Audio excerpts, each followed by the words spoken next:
புதிய தலைமுறையின் 6 வரை இன்று நேரலைக்கு வரவேற்கிறோம். மேற்கத்திய நாடுகளின் பாணியில் பலதரப்பட்ட மக்களின் கேள்விகளுக்கும் பிரபலங்கள் நேரடியாக பதிலளிக்கும் ஒரு நிகழ்ச்சி இந்தியாவில் முதன்முறையாக டெல்லியில் நடைபெற்று வருகிறது. அதில் பிரதமர் நரேந்திர மோடி மற்றும் அமைச்சர்கள் பங்கேற்று பதிலளித்துக் கொண்டிருக்கிறார்கள். நேரலையை பார்க்கலாம். 7,000 रुपया उस गरीब परिवार का बीमारी को लेकर के खर्च होता है। अगर वो परिवार स्वस्थ रहें, सिर्फ दवाई नहीं, एक ऑटो रिक्शा वाला बीमार हो जाता है तो 3 दिन ऑटो रिक्शा बंद हो जाती है और 3 दिन बेचारा पूरा परिवार भूखा रहता है। और इसलिए जब हम हेल्थ की चर्चा करें तब सामान्य मानवी की जिंदगी में हम क्या कर सकते हैं उस पर अगर हम बल देंगे तो हम वाकई हेल्थ सेक्टर में बहुत बड़ा मदद।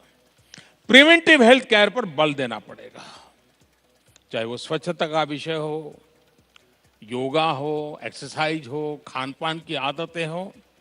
दूसरा, एफोर्डेबल हेल्थ केयर। आज आप देखिए हिंदुस्तान में किडनी को लेकर के समस्या इतनी तेजी से बढ़ रही है कि हम सैकड़ों की तादाद में डायलिसिस सेंटर खोल दें तो भी कहना कठिन है कि वो क्यों बंद होगा कि नहीं होगा। पिछली बार बजट में हमने घोषित किया है पब्लिक प्राइवेट पार्टनरशिप के मॉडल पे सरकारी अस्पतालों में कमरा दे देंगे, आप आइए इन्वेस्टमेंट कीजिए, डायलिसिस सेंटर चलाइए। सामान्य मानवी कहां जाएगा? और ये बीमारियां कोई अमीरों को होती है ऐसा नहीं है, सामान्य मानवी को होती है। उनके लिए हम कैसे काम करें?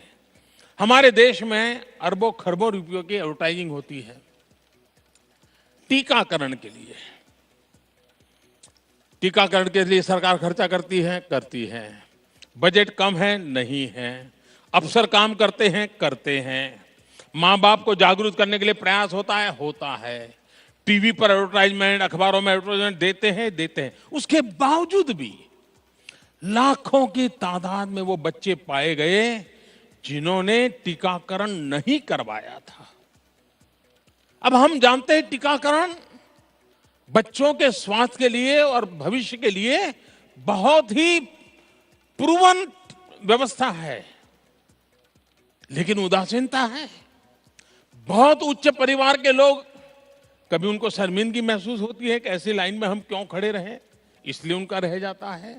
और गरीब परिवार, अरे भाई आज तो रोजगार कमाने जाता है, देखेंगे अगली बार करवा लेंगे।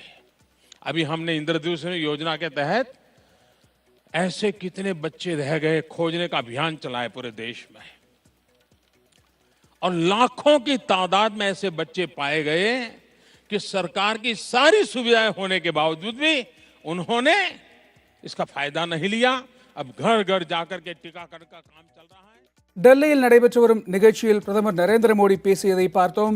அமெரிக்கா போன்ற அயல் நாடுகளில் இருப்பதைப் போல பொதுமக்களின் கேள்விகளுக்கு நேரடியாக மேடையில் தோன்றி பிரதமர் மோடி தற்போது பதிலளித்து வருகிறார். அதில் பேசிய போது ஜனநாயகம் என்பது ஓட்டு போடுவது மட்டுமே அல்ல, ஒத்துழைப்பதும் தான் என்பது உள்ளிட்ட பல்வேறு விஷயங்களை அவர் மக்கள் மத்தியில் பேசியிருக்கிறார். நிர்வாகம் ரீதியிலான விளக்கங்களும் தரப்பட்டிருக்கின்றன.